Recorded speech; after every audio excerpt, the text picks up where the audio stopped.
să n-ai dileme și apoi să-mi spui că s-a sfârșit.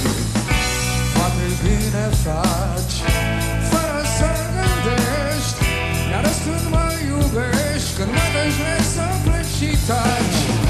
Chiar dacă aș simți cum plânge inima în pieptul meu, chiar dacă lacrimii vor curge și ar fi la fel de greu, odată tot te voi uita, de azi în văd de viața mea. Să nu crezi acum că am să te cer, dar să nu crezi acum că am să regret dragostea ta.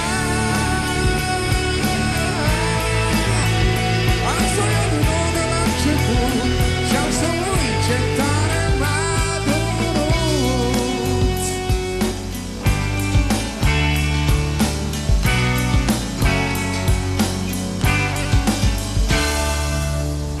Când ne vom întâlni și ne vom privi, te voi saluta, poate îți voi mulțumi.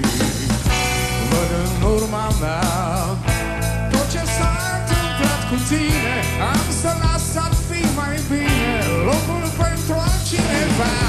Chiar dacă am simțit cum plânge inima în pieptul meu, chiar dacă lacrimii vor curge și mi-ar fi la fel de greu, odată tot te voi uita, de azi în fără de viața mea.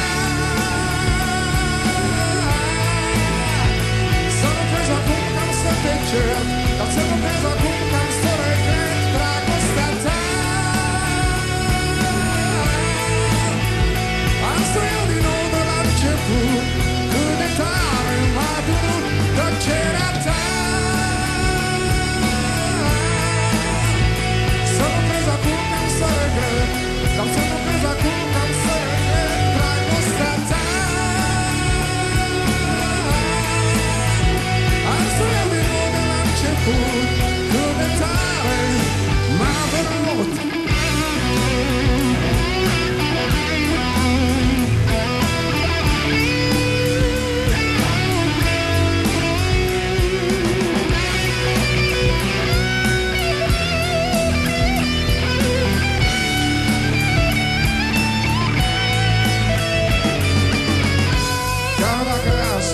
Cum plânge inima în pieptul meu, chiar dacă lacrimii vor curge și mi-ar fi la fel de greu, odată tot te voi uita,